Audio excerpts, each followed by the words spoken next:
বরিশালের অন্যতম স্বেচ্ছাসেবী সংগঠন লাভ ফর ফ্রেন্ডসের ঈদ পুনর্মিলনী অনুষ্ঠিত হয়েছে শনিবার ৫ জুলাই নগরীর বাংলা বাজার পপুলার ডায়াগনস্টিক সেন্টার অডিটোরিয়াম কক্ষে মিলন মেলার আয়োজন করা হয়। এতে ছিল সদস্যদের পরিচিতি পর্ব, সাংস্কৃতিক অনুষ্ঠান, কেক কাটা ও আলোচনা সভা। এছাড়া সদস্যদের নিয়ে ছিল মৌসুমি ফল উৎসব। এতে প্রধান অতিথি হিসেবে উপস্থিত ছিলেন পপুলার ডায়াগনস্টিক সেন্টার লিমিটেড বরিশালের ব্যবস্থাপক মোশাররফ হোসেন।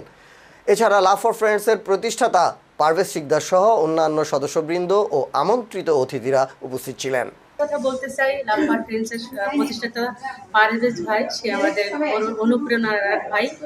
আসলে সে এমন এমন কাজ করে যে কাজের মাধ্যমে আমরা অনেক অনুপ্রেরণিত হই। তার কাজের মাধ্যমে আমরা অনেক কিছু শিখেছি। সে সুন্দর সুন্দর কাজ করতেছে। আমরা চাই তার সাথে তার প্রতিষ্ঠানের সাথে যুক্ত থেকে আরো সামনে এর থেকে ভালো ভালো উদ্যোগ নিয়ে আমরা কাজ করতে চাই। একটু চুপ থাকি। আসসালামু আলাইকুম, আমি শারমিন তিন্নি, একজন উদ্যোক্তা। ঈদ পুনর্মিলনী অনুষ্ঠানে লাভ ফর ফ্রেন্ডস আয়োজিত যে প্রোগ্রামটা ছিল, আমি আজ প্রথম এসেছি। প্রোগ্রামটা আমার কাছে খুব ভালো লেগেছে এবং তারা অবহেলিত শিশুদের নিয়ে কাজ করে, পথ শিশুদের নিয়ে কাজ করে, এই বিষয়টা আমার খুব হৃদয় কেড়েছে এবং আমিও চাচ্ছি তাদের সংগঠনের সাথে থেকে কাজ করার। তো চেষ্টা করবো ইনশাল্লাহ যতটা সম্ভব করতে পারি।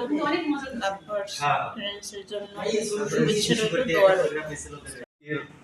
ঈদ পুনর্মিলনী অনুষ্ঠান অনেক সুন্দর হয়েছে এবং আমি অত্যন্ত আনন্দিত এবং পুলকিত যে এই সংগঠনটা লাভ ফর ফ্রেন্ডস সবার সহযোগিতায় হাঁটিহাঁটি পাপা করে আজকে এমন একটা জায়গায় পৌঁছেছে যেটা বরিশালের অনেকগুলো সংগঠনের থেকে অনেক ভালো ভালো কাজ তারা করতেছে।